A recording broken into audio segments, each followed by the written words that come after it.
말씀 보겠습니다. 창세기 8장 6절에서 12절까지 말씀입니다. 40일을 지나서 노아가 그 방주에 난 창문을 열고 까마귀를 내놓음에 까마귀가 물이 땅에서 마르기까지 날아 왕래하였더라. 그가 또 비둘기를 내놓아 지면에서 물이 줄어들었는지를 알고자 하매 온 지면에 물이 있으므로 비둘기가 발붙일 곳을 찾지 못하고 방주로 돌아와 그에게로 오는지라.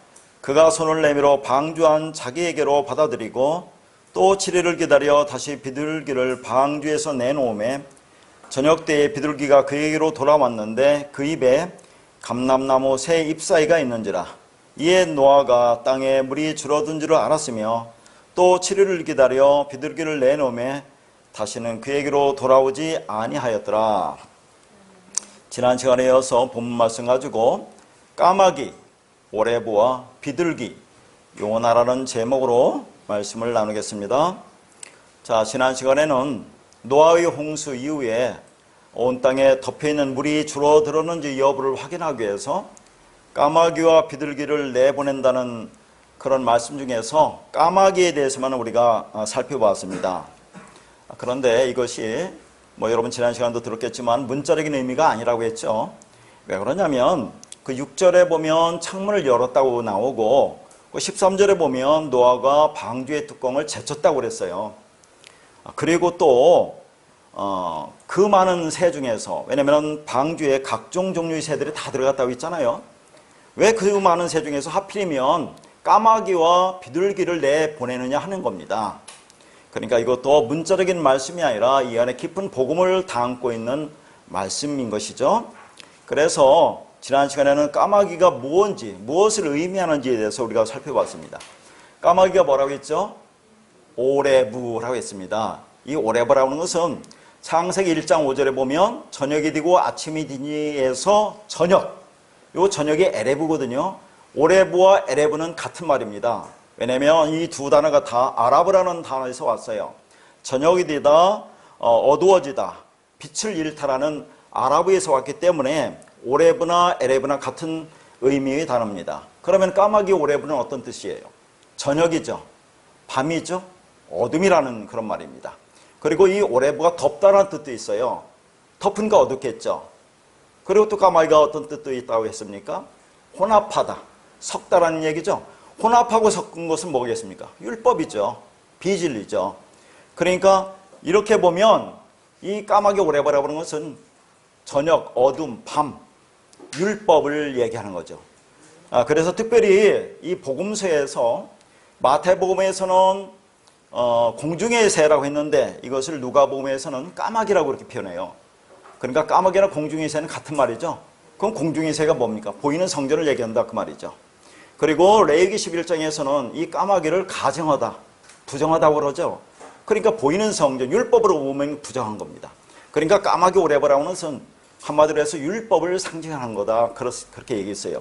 그러니까 이 까마귀가 날아간다라고 하는 것은 내 안에 있는 율법이 떠나간다는 그런 말이라고 했습니다. 그리고 이 까마귀가 이제 보면 율법이기 때문에 검은 까마귀는 보이는 활자, 그렇죠. 검은색이니까 그렇게 문자적으로 보면 그게 검은 까마귀, 검은 활자, 문자적인 말씀, 율법, 육체인 예수죠. 다. 그렇게 우리가 지난 시간에 봤습니다. 그러니까 성경을 겉으로 본다, 문자적으로 본다, 행위책으로 본다, 교훈으로 보면 그게 겉의 모습인 검은 까마귀다. 그게 내 안에서 날아가야 된다 그랬어요. 그래서 거기 나라 왕래하였더라에서 나라가 야차란다라고 있죠. 이 야차가 나가다 떠나가다인데 구원하다 나타나는 의미가 있습니다. 그러니까 내 안에서 율법이 떠나가는 것이 그게 구원이다 그런 얘기죠. 영과 진리로 거듭난다라고 했습니다. 그래서 그런 대표적인 예로 출애굽기 말씀을 들으면서 이스라엘 백성이 애굽에서 나왔다고 했어요. 나왔다는 단어가 야차인데 나왔으면 다시는 들어가지 않습니다. 우리가 구원이라면 그럼 영원한 구원인 거예요. 그래서 그런 의미로 창세기 8장 뒤에 보면 16절에서 19절 보면 나오니 나왔더라 뭐 그런 얘기 나옵니다. 이끌어내다. 그게 전부 다 야차한 단어예요. 그러니까 내 안에 있는 그 비진리인 율법, 까마귀가 나가니까 그래 방주에 나오는 거예요.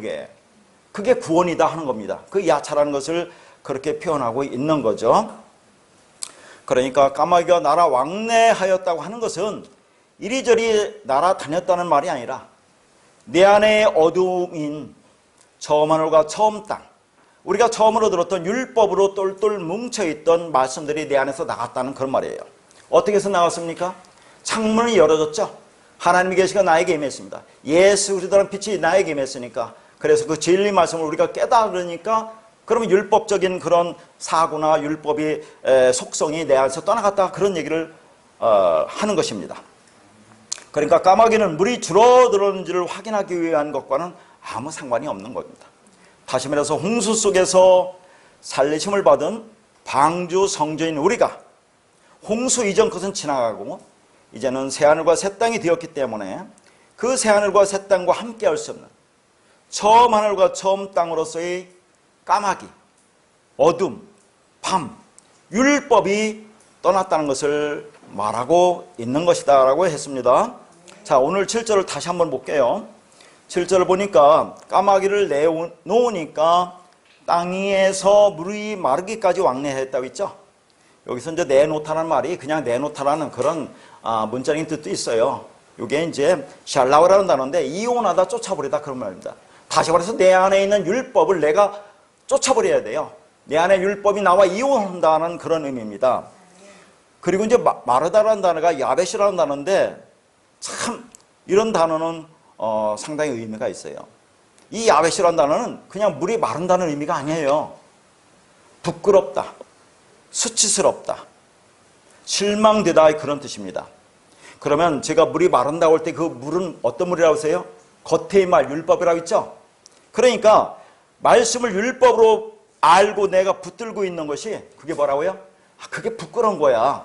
그게 수치스러운 것이고 실망스러운 것이구나를 깨닫게 알면 그럼 나에게서 물이 마른 겁니다.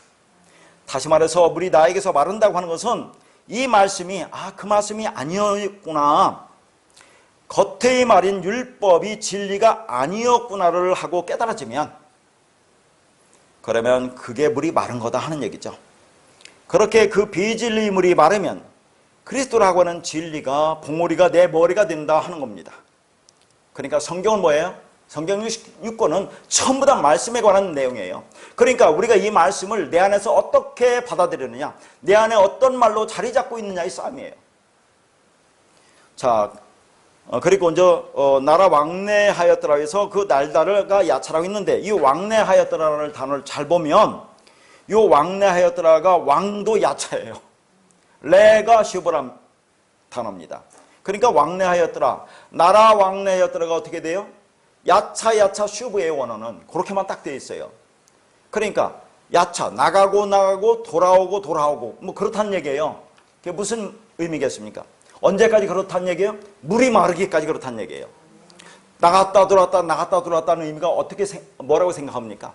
그러니까 우리가 이 말씀을 들으면 내가 이걸 진리로 오는 때는 깨달아요. 근데 어느 순간에 다시 율법으로 돌아간다는 그런 얘기입니다. 왔다 갔다 그렇게 한다는 얘기예요. 물이 마르기까지 내 안에 율법적인 그 본성, 율법이라는 그 속성이 다 떠날 때까지 그렇게 계속 왔다 갔다 한다는 얘기입니다.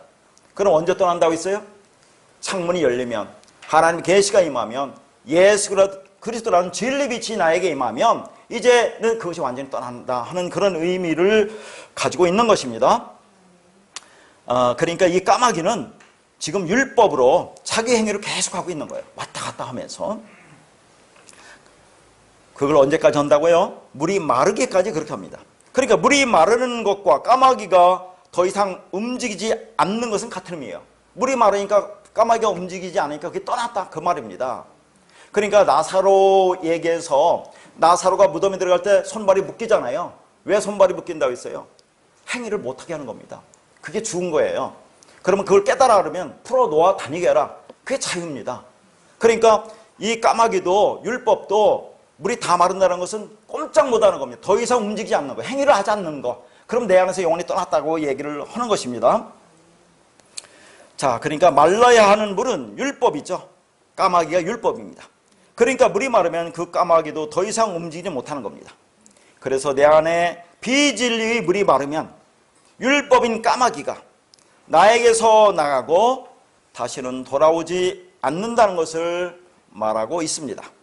그런데 오늘날 교회라고 하는 곳에서 뭐라고 합니까? 성경 말씀을 율법으로 보고 행위를 부추기고 행위를 요구하고 있잖아요. 기도 열심히 해라. 예배 빠지지 말고 참석해라. 헌신 충성해라. 11조 해라 등 전부 행위를 요구하고 부추기고 있습니다. 형제를 사랑하라. 부모를 공경하라. 선한 일 많이 해라 등 문자적으로 그렇게 기록되어 있으니까 그걸 행하는 것이 뭐라고 생각합니까? 좋은 것, 선한 것이라고 생각을 합니다. 부모를 공경하는 게 뭐라고 했어요? 부모를 공경하는 게. 부모가 뭡니까? 부가 하나님의 집, 하나님 성전입니다. 모는 하나님 말씀이에요. 그러니까 하나님 성전에는 하나님 말씀, 진리 말씀을 내가 안에서 똑바로 깨달으면 그게 부모를 공경하는 거예요. 그러니까 성경은 100% 영적 말씀입니다. 이걸 사람의 교훈으로 보고 열심히 행하면 그게 뭐예요? 바리새인과 서기관들이에요. 그게 마귀의 자식이고 사탄이고 귀신입니다. 그렇지만 우리에게 까마귀가 필요합니까? 필요하지 않습니까? 우리에게 율법이 필요해요? 필요치 않아요? 율법이 필요해요. 자, 우리는 율법부터 시작합니다. 율법이 본성 갖고 태어났잖아요, 이 땅에. 그리고 교회 와서 듣는 말씀도 처음부터 처음에 율법입니다. 그래서 성경을 문자적으로 이렇게 보이니까 전부 다 율법으로 이렇게 보이고 율법으로 주잖아요. 왜 거기서부터 시작합니까? 자, 그래서 로마서 7장 7절과 9절만 보도록 하겠습니다. 그런즉 우리가 무슨 말을 하리요? 율법이 죄냐? 그럴 수 없느니라. 율법으로 말미암지 않고는 내가 죄를 알지 못하였으니 곧 율법이 탐내지 말라 하지 아니하였더라면 내가 탐심을 알지 못하였으리라. 전에 율법을 깨닫지 못했을 때는 내가 살았더니 계명이 이름에 죄는 살아나고 나는 죽었도다.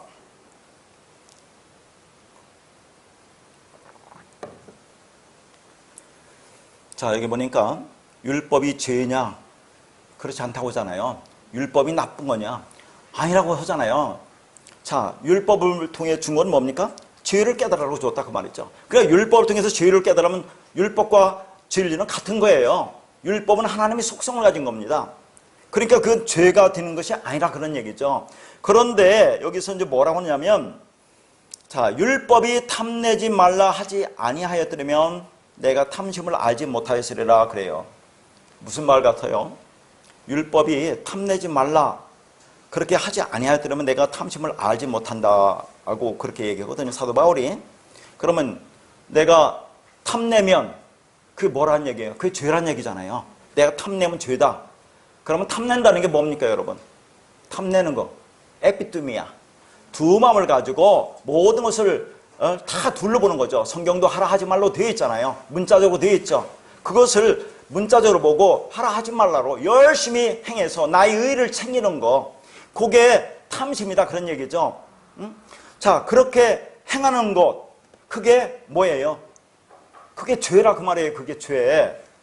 근데 율법이 그렇게 하지 말라고 하지 않았더라면 내가 열심히 두 마음 가지고 탐욕 탐심으로 말씀을 그렇게 보고 나의 유익을 위해서 살아가는 그런 거, 오늘날 누굽니까? 오늘날 율법주의 교회 같은 거. 사도 바울도 그렇게 했잖아요. 율법으로는 흠이 없다고 할 정도로 완벽하게 지킨 사도 바울이 그렇게 하는 것이 잘하는 거라고 생각했다니까요.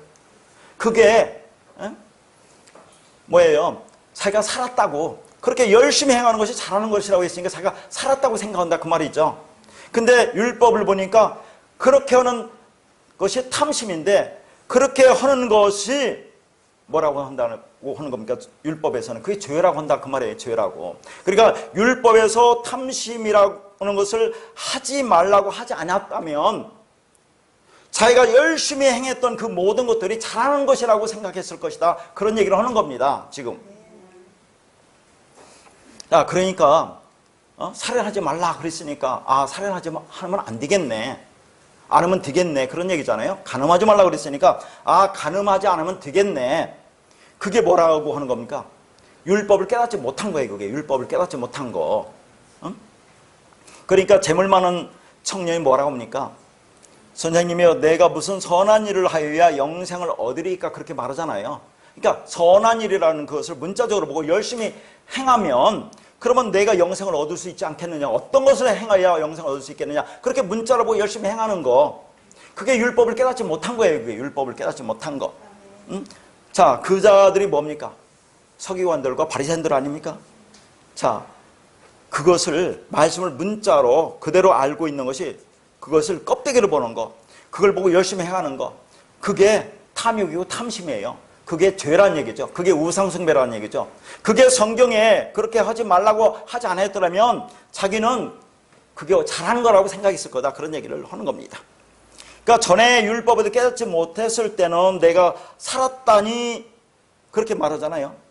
그러니까 탐내지 말라고 했더니 그래 남의 것을 탐내지 말고 깨끗한 양심으로 살아야지 라고 알고 있었던 사도 바울. 그게 뭐라고요? 율법을 깨닫지 못한 것이다. 그런 얘기입니다. 그러니까 살인하지 말라고 했더니 진짜 살인하면 안 되겠나라고 알고 있는 것이 율법을 모르는 거죠. 그러니까 자기는 살인하지 않고 간음하지 않았으니까 어떻게 생각을 합니까? 자기는 죄인이 아니라고 생각한다니까요. 그러니까 죄인이 아니라면 자기는 살아있다. 그런 얘기죠. 그러니까 살아있다고 하는 말은 죄가 아직 뭔지 모른다. 그 말입니다. 율법을 열심히 행하는 것이 죄인 줄 몰랐다는 겁니다. 그러니까 자기는 살았다고 생각을 하지만 그게 하나님 볼 때는 뭐예요? 죽은 거다. 그런 얘기입니다. 죽은 거. 죄와 허물로 죽어있는 상태라고 얘기하는 겁니다. 자, 그런데 구절에 보니까 그렇게 율법을 깨닫지 못했을 때는 내가 살았더니 계명의 이름에 죄는 살아나고 나는 죽었다고 그랬어요. 이게 무슨 말 같아요? 자, 율법과 계명이 지금 대조되고 있죠. 그러니까 율법이라고 하는 것은 지금 뭐라고 하니까 보는 그대로 보고 좀 행하는 거, 그게 죄라는 얘기 아닙니까? 근데 그걸 깨닫지 못하면 자기는 살았다고 하는 거죠. 잘하고 있다고 생각하는데 계명에 이르니까, 계명은 뭡니까? 그 모든 율법이 하나의 계명으로, 말씀으로, 진리로, 사랑으로 보면 사랑에 이르니까, 그 계명이 나에게 이르니까 내 눈이 열리니까 계시가 임하니까 이제 보니까 죄는 살아나고 나는 죽었다. 그런 얘기죠. 아, 그것이 죄구나. 죄가 드러난 거죠. 그게 하마르티아, 그것이 내가 하나님과 연합되지 못하고 진리가 되지 못한 상태구나. 그러면 나는 죽었다고 하는 거죠. 죽은 게 뭡니까? 이게 타나토스예요. 타나토스. 타나토스는 뭐라고 했습니까? 좋은 죽음이죠. 말씀이 완성으로서의 죽음이라고 했어요. 그리스도와 연합된 죽음으로 우리는 이 죽음을 맞이해야 한다고 하는 것입니다. 그런데 거의 모든 사람들이 율법을 깨닫지 못하니까 자기는 살았다고 하면서 살고 있다. 그런 얘기예요. 그러니까 진짜 탐욕, 간음, 살인이라고 하는 것을 뭐예요? 자, 말씀을 그대로 보고 있는 것으로 그게 하나님께 대해서 그렇게 하고 있다. 그런 얘기죠. 그러니까 우리가 말씀을 열심히 이 율법을 보고 그렇게 행하는 것이 하나님께 대해서 간음하고 살인하고 탐심을 갖고 있는 거다. 그런 얘기를 하는 겁니다.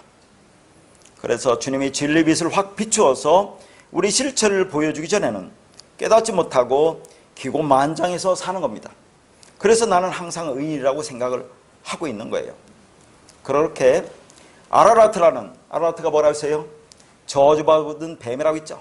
그 예수 그리스도에서 저주가 파괴되고 이제 뭐가 됐습니까? 거룩한 땅, 안식의 땅, 구원의 땅인 아라산이 되었죠. 그 위에 선 방주 안에서 밤을 의미하는 오레브, 까마귀가 완전히 떠났다는 것은 무슨 말씀이에요? 에베소 5장 8절에 보면 너희가 전에는 어둠이었더니 이제는 주 안에서 빛이라. 빛이 자녀들처럼 행하라고 그렇게 말이 나옵니다. 그런 말씀이 이루어졌다는 구원의 복음을 말하고 있는 거죠. 자, 그러니까 빛이 자녀들처럼 행하라. 어떻게 행할 겁니까? 그 말씀이 내 안에 창문을 열고 들어오면 그러면 그 말씀에서 내가 죽는 거, 그 말씀에서 되어지는 거, 행하는 것 보이에 오니까 그렇게 되어지는 것을 빛의 자녀라고 하는 거예요. 너희가 빛이라고 하는 겁니다. 그러니까 복음이 들려지지 않아서 하나님의 생명을 품지 않고 그 약속이 내 안에서 이루어지지 않은 상태를 그냥 밤이라 하고 어둠이라고 하는 겁니다. 그런데 복음이 들려지니까 전에는 너희가 어둠이더니 이제는 주 안에서 빛이라고 하는 거죠. 다시 말해서 하나님의 구원이 예수 그리스도라는 진리 말씀의 빛에 의해서 내 안에 이루어지면 전에는 밤이고 어둠이고 빛이 없는 땅, 처음 하늘과 처음 땅이었는데 이제는 하나님의 자카르, 그 말씀, 그 씨가 내 안에 들어와서 다시 말해서 하나님 은혜가 내 안에서 이루어져서 하나님 나라 새 하늘과 새 땅, 새 것이 되어서 하나님의 빛을 보게 되고, 그래서 그 생명이 무엇인지를 알게 되어 그 생명을 내 안에 품고 그 생명으로 살아가는 자들이 되는 것입니다. 그러니까 성경 말씀이 여전히 우리 문제를 해결해 주는데 필요한 도구라고 생각하고 있다면 그건 빛의 자녀가 아니란 얘기죠. 성경은 그런 수단이 아닌 것입니다. 우리의 어둠됨을, 우리가 어두운 밤길을 다니고 있음을 알려주는 하나님의 빛이에요. 하늘의 진리를 땅의 수단으로밖에 볼 수 없는 그렇게 밤길을 걷고 있는 자들에게 꼭 필요한 진리의 말씀입니다. 자, 오늘 보면 그 비둘기가 나오는데 이제 두 번째로 까마귀를 보냈더니 왔다 갔다만 했어요. 거기는 뭐 물이 마른지를 확인한다는 그런 말이 없습니다. 자, 그냥 두 번째 그래서 비둘기를 내보냅니다. 이 비둘기가 요나란 단어예요. 요나. 얼마나 재밌어요. 요나가 누군지 아시죠? 그 요나를 얘기하는 겁니다. 그러니까 요나는 하나님께서 니느웨로 가서 복음을 전하라는 하나님의 명령을 어기고 어디로 갑니까? 다시스로 가다가 그 물고기 뱃속으로 들어가서 3일 만에 다시 나오는 그 요나를 가리키는 거예요. 지금 요나가, 이 비둘기가. 성경이 이렇게 재밌다니까요. 그러면 자, 이 비둘기와 요나가 이제 같은 건데 그 의미가 뭐겠습니까? 요나가 물고기 뱃속에 들어가서 3일 만에 살아나오죠. 그래서 예수님이 뭐라 합니까? 내가 보여줄 표적은 요나의 표적밖에 없다고 했어요. 그럼 예수님도 땅속에 들어가서 3일 만에 살아나오잖아요. 그러니까 예수님 땅속에 들어간다는 것은 그 율법이 완전히 거기서 부서지고 완성되는 겁니다. 진리로. 그래서 그리스도로 나오잖아요. 그러니까 요나가 물고기 뱃속에 들어가면서 뭡니까? 그렇게 들어가서 육으로 죽고 영으로 나오는 거예요. 요나가 육체로 들어가서 말씀, 그래서 진리로 나오는 것이 3일 만에 나오는 것과 똑같은 얘기를 하는 겁니다. 그럼 우리는 뭡니까? 우리는 방주 안에 들어가죠. 그게 물고기 속에 들어가는 건 똑같은 거예요. 양의 우리 안에 들어가잖아요.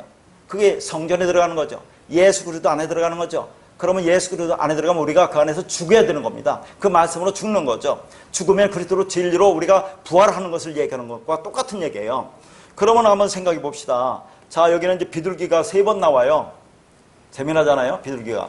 그러니까 까마귀를 내보내고 나서 비둘기를 3번 내보냅니다. 그러면 이 비둘기가 3번 나오는 것이 도대체 뭘 의미하느냐, 그런 얘기잖아요.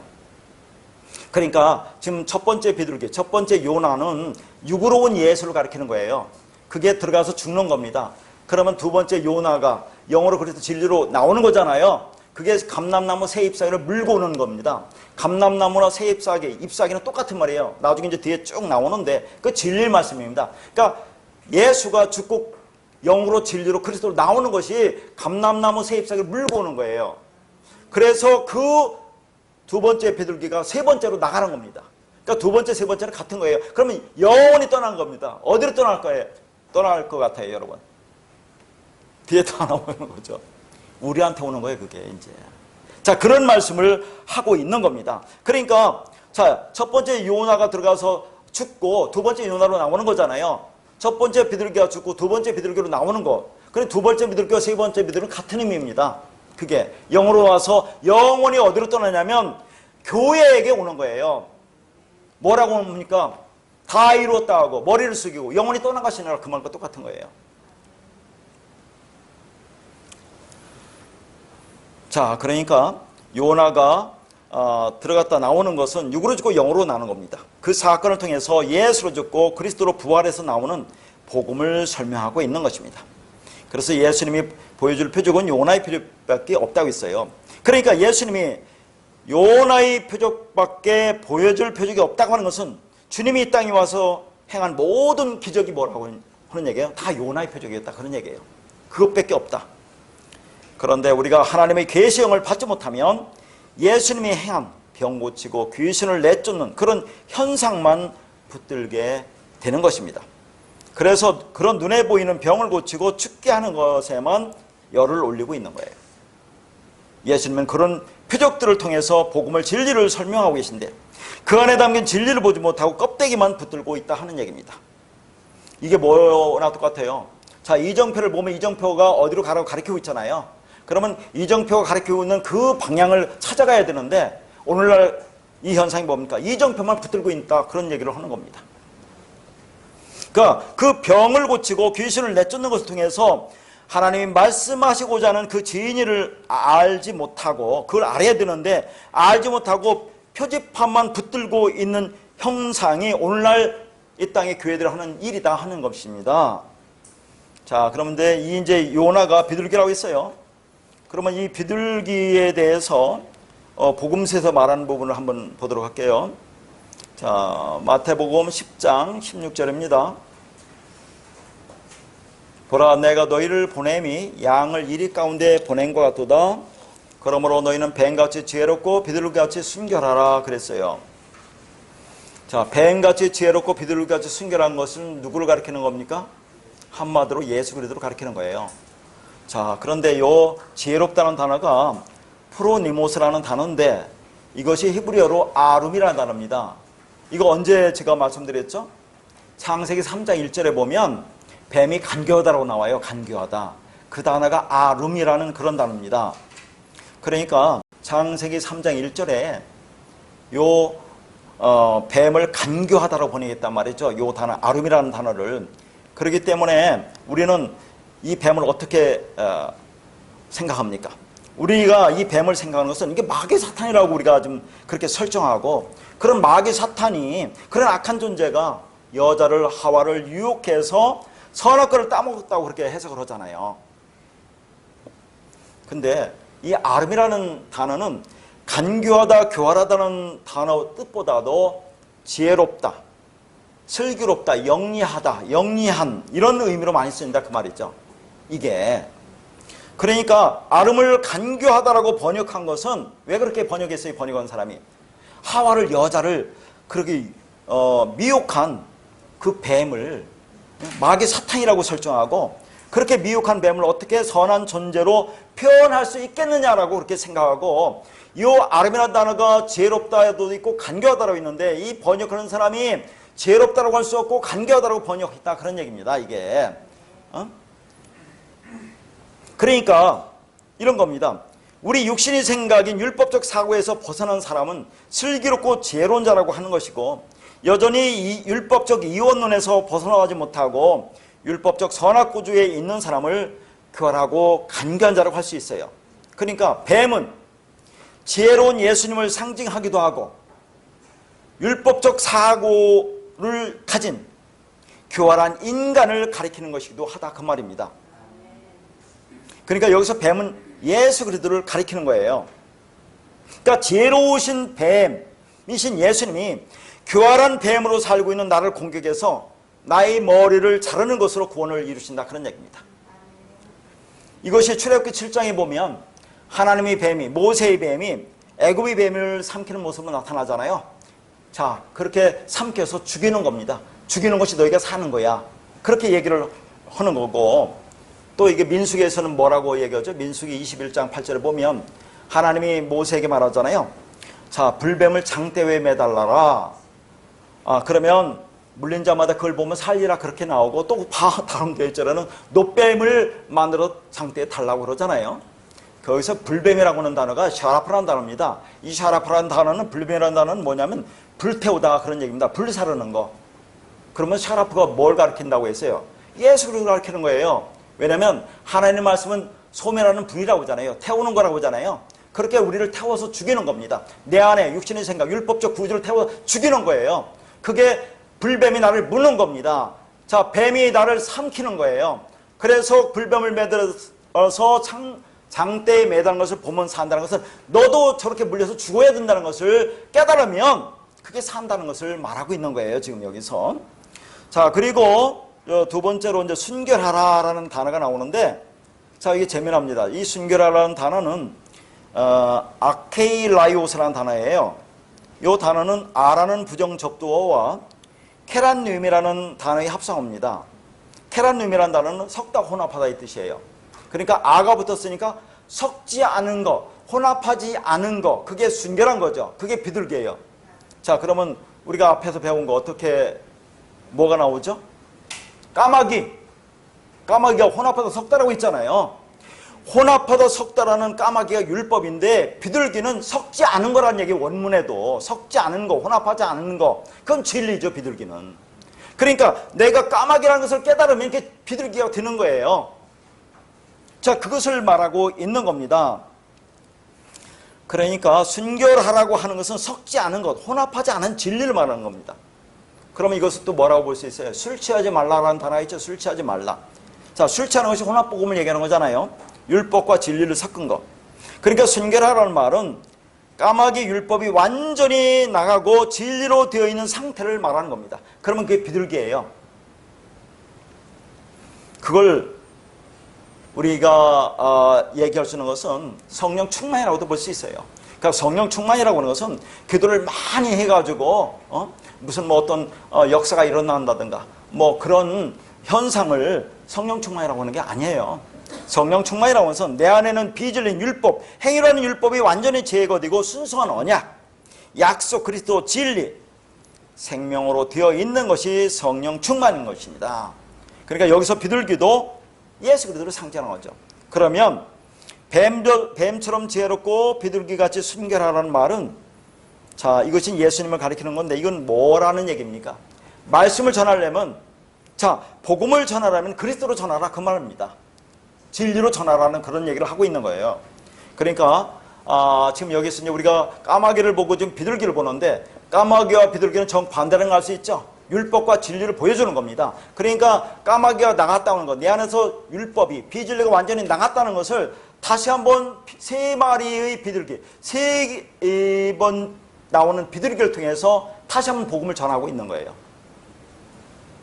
자, 근데 재미난 것이 또 있습니다. 잘 들어보세요. 자, 이 비둘기라는 거 요나가 어디서 온지 아세요? 이게 야인이라는 술에서 왔어요. 맞죠? 아까 까마귀 혼합한 거라고 했죠? 술 혼합한 거잖아요. 여기에서 온 것이 요나입니다. 비둘기입니다. 그리고 또 요 야인이라는 단어에서 온 것이 와인이에요. 와인, 포도주. 그러니까 이 포도주도 겉에 포도주와 그 안에 담긴 포도주의 내용이 다르다, 그 말을 하고 있는 겁니다. 그러니까 까마귀, 자, 혼합한 거, 섞은 거, 술, 그 포도주, 술도 섞은 거 아닙니까? 근데 여기에서 포도주가 왔다니까요. 포도주는 뭘 상징할까요? 어린 양의 피인 예수 그리스도를 상징하는 게 포도주 아닙니까? 피 아닙니까? 그러니까 요한일서에서 물피 성령은 하나라고 하잖아요. 물피 성령. 근데 하나라고 그렇게 얘기를 하는데, 그러니까 술, 혼합한 거, 까마귀, 비진리, 율법이라고 하는 단어에서 요나, 비둘기, 진리, 진짜 포도주가 왔다, 그런 얘기입니다. 자, 무슨 말씀을 드리려고 하느냐면, 주님께서 이 땅에 와서 행하신 처음으로 행한 표적이 뭔지 아시죠? 그렇죠. 요한복음 2장 1절에 나온 가나의 혼인잔치에서 물로 포도주를 만드는 사건인데, 제가 일단 물로 포도주라고 했어요. 그게 아니에요. 일단 말씀을 그렇게 시작합니다. 그러니까 예수님이 오셔서 제일 먼저 행한 표적이 물로 포도주 만드는 사건이다. 일단 그렇게 말씀을 드릴게요. 자, 그러면 여기서 물로 포도주 만들었다는 의미가 뭐냐? 자, 이걸 볼 텐데요. 자, 이게 이제 가나의 혼인잔치 이야기를 한번 보도록 하겠습니다. 요한복음 2장 1절과, 이걸 다 읽어야 되는데 오늘 원고가 너무 많아서 필요한 부분만 그렇게 보도록 할게요. 요한복음 2장 1절과 6절과 6절에서 10절까지만 보도록 하겠습니다. 사흘째 되던 날 갈릴리 가나에 혼례가 있어 예수님의 어머니도 거기 계시고, 6절입니다. 거기에 유대인의 정결 예식을 따라 두세 통 드는 돌 항아리 6이 놓여 있는지라 예수께서 그들에게 이르시되 항아리에 물을 채우라 하신즉 아기까지 채우니 이제는 떠서 연회장에게 갖다 주라 하시매 갖다 주었더니 연회장은 물로 된 포도주를 맛보고도 어디서 났는지 알지 못하되 물 떠온 하인들은 알더라. 연회장이 신랑을 불러 말하되 사람마다 먼저 좋은 포도주를 내고 취한 후에 낮은 것을 내거늘 그대는 지금까지 좋은 포도주를 두었도다 하니라. 이제 가나의 혼인잔치 얘기인데, 우선 제일 먼저 볼 것은 2장 1절 말씀입니다. 자, 이 가나의 혼인잔치, 물로 포도주 만드는 이 표적이 언제 시작돼요? 사흘째 되던 날이에요. 사흘째 되던 날. 이런 걸 잘 보셔야 돼요. 왜 사흘째 되던 날입니까? 하나님이 나라의 숫자예요. 3이. 3이 날에 완성된다. 그런 얘기를 하는 겁니다. 그런데 여러분 저 요한복음을 다 읽어보셨겠지만 1장에 보면 이튿날이라는 단어가 3번 나와요. 아세요? 자, 요한복음 1장 29절과 35절, 43절에 보면 요한복음 1장에 요 세 절에 보면 이튿날, 이튿날, 이튿날이라는 단어가 3번 나온다 그 말이에요. 그러면 처음 시작해서 이튿날이 3번 나오니까 요한복음 1장이 끝나는 날까지는 몇째 날까지 돼요? 4일이 되는 거예요. 4일. 자, 처음 시작해서 이튿날, 이튿날, 이튿날이 3번 반복하니까 그게 요한복음 1장이 끝나는 날이 4일이라니까요. 그러고 나서 요한복음 2장 1절에 사흘째 되는 날이니까 전체 가나의 혼인잔치의 그 물이 포도주가 되는 이 사건은 언제 일어난다는 겁니까? 7일날 일어나는 거예요. 안식, 완성이 된다를 보여주고 있는 겁니다. 그러니까 자, 창세기 1장과 2장 3절까지와 요한복음 1장과 자, 2장 1절이 가나의 혼인잔치와 똑같은 거예요. 구조가. 창세기 7날을 요한복음 복음서에서 1장과 2장 1절에서 말하고 있다니까요. 7날이 똑같이 진행되고 있는 거예요. 이게. 그러니까 가나의 혼인잔치 이 표적이 자 7날 7일째 안식일날 일어난다. 그게 3일 날이다 그런 얘기죠. 그게 완성이다라는 것을 보여주는 겁니다. 그러면 가나의 혼인잔치는 뭘 얘기하는 겁니까? 어린 양인 예수 그리스도와 계시록 21장에 보면 뭐라고 나오죠? 새하늘과 새 땅이라고 나오죠? 거룩한 성 예루살렘. 그게 뭐라고 합니까? 어린 양의 신부인 교회를 말하는 거예요. 그 교회와 예수 그리스도와 결혼하는 천상의 결혼식을 얘기하는 거예요. 이게 완성을 얘기하는 겁니다. 그러면 여러분 요한복음은 자 예수님이 행하신 표적이 몇 가지 등장한지 아세요? 요한복음에 7개가 나와요. 그것도 이런 걸 다 우연히 그렇게 된 게 아니라니까요. 7개가 된 것은 하나님이 그렇게 일부러 짜맞춘 겁니다. 자, 왜 그러냐면 자 7개의 표적이 어디 등장한지 아세요? 2장, 4장, 5장, 6장에는 2번, 9장, 13장에 등장해요. 자, 그런데 왜 7개만 나오느냐? 그래서 요한복음 20장 30절에서 31절에 보면 그렇게 나와요. 이 책에 기록하지 않은 다른 표적도 많이 행하였으나 오직 이것만을 기록하는 것은 너희로 예수가 하나님의 아들 그리스도임을 믿게 하여 생명을 얻게 하려 함이라고 그렇게 얘기가 나옵니다. 그러니까 7으로 맞추는 거예요. 그 외에도 많은 표적이 행했는데 내가 이것만 가지고 기록한 것은 이걸 통해서 진리가 뭔지 깨달아라, 알아라. 그래서 너희로 하여금 생명을 얻게 하려고 한다고 그렇게 말을 하고 있다. 그런 얘기죠. 그러니까 첫 번째 표적이 가나의 혼인잔치죠. 물로 포도주를 만드는 것이고 마지막 7번째 표적이 뭡니까? 죽은 나사로가 살아나는 사건이잖아요. 그러니까 자 우리와 예수와 연합되는 거 하나가 되는 게 혼인잔치 아닙니까? 그러면 그것이 죽은 자가 살아나는 거야. 그게 부활이라는 것을 설명하는 거죠. 7개로 쭉 설명하면서. 그래서 요한복음 1장 51절 마지막 절에는 뭐라고 나오냐면 진실로 진실로 너에게 이르노니 하늘이 열리고 하나님이 사자들의 인자 위에 오르락내리락 하는 것을 보리라고 말씀하신 다음에 2장 1절부터 7개의 표적이 등장하는 겁니다. 예수 그리스도라는 인자에 의해서 하늘이 열리고 하나님이 백성들에게 하늘의 생명력이 부어지게 되는 자신의 죽음과 부활로 그의 백성들에게 참 생명이 주어지게 된다는 것을 보여주시는 복음을 설명하기 위해서 예수 그리스도께서 그렇게 표적을 행하신 거예요. 그러면 그 표적 안에 담긴 진리를 보여야 되는데 표적만 붙들고 있다 하는 거예요. 오늘날 이 땅의 교회가 더 밖에 드러난 것만. 자, 지금 이제 혼인잔치가 벌어지고 있어요. 그러면 처음에 나왔던 포도주가 떨어진 포도주 항아리가 분명히 있을 겁니다. 처음에 나왔던 그 포도주는 맛이 없다고 했잖아요. 그다음 다음에 나온 포도주가 지금 맛이 있다고 하는 것을 지금 대조하는 겁니다. 자, 그러면 처음에 나왔던 포도주가 떨어진 그 포도주 항아리가 있을 건데 지금 주님을 뭐라고 합니까? 거기에서 6, 7절, 8절에 그렇게 나오잖아요. 물을 담은 정결 예식을 행하는 6개 항아리를 열라고 하잖아요. 그렇죠? 왜 6입니까? 그리고 거기는 물이 없어요. 이거 6을 얘기한다니까요. 6은 율법을 얘기하는 거죠. 그러니까 물이 없는 겁니다. 그러니까 율법은 절대로 사람이 더러움을 씻어내지 못한다는 걸 상징하고 있는 거죠. 거기에 물을 채우라고 하십니다. 그리고 나서 밑절이냐면 9절에 보니까 연회장은 물로 된 포도주를 맛보았다고 그랬는데, 그러니까 이 말씀을 전부 다 물 가지고 포도주를 만드는 그런 기적이라고 얘기하잖아요. 물로 만든 포도주가 아니라니까요. 원어는 뭐라고 되느냐면 물 포도주 이렇게 돼 있어요. 다시 말해서 회도로 오이노스라고 돼 있어요. 회도로도 명사고 오이노스 명사입니다. 물 포도주, 그럼 뭐예요? 물과 포도주는 같다는 얘기예요. 그러니까 물로 된, 물이라는 진리로 만들어진 포도주, 그게 어린 양 예수 그리스도의 십자가의 죽음으로 흘린 그 피 아닙니까? 아까도 얘기했지만 요한일서에 물피 성령은 똑같아 있어요. 그리스도 진리라고 얘기하는 겁니다.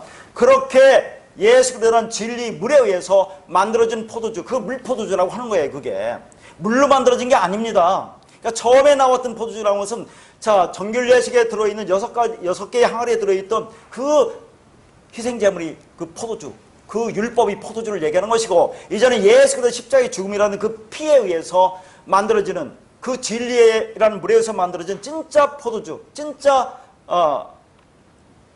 진리를 보여주고 있는 거죠. 그러니까 여기에 강세는 물에 있습니다. 물이라는 진리에 의해서 만들어지는 그 포도주, 물포도주를 얘기하는 거죠. 물인 포도주를 얘기하고 있는 겁니다. 그러니까 내가 너희들에게 주는 그 포도주는 너희를 깨끗하게 씻는 물, 진리의 피라는 것을 설명해 주기 위해서 깨끗하게 씻는 정결 예식을 행하던 그 항아리에다가 물을 붓고 이것이 물포도주라고 말씀하신 것입니다.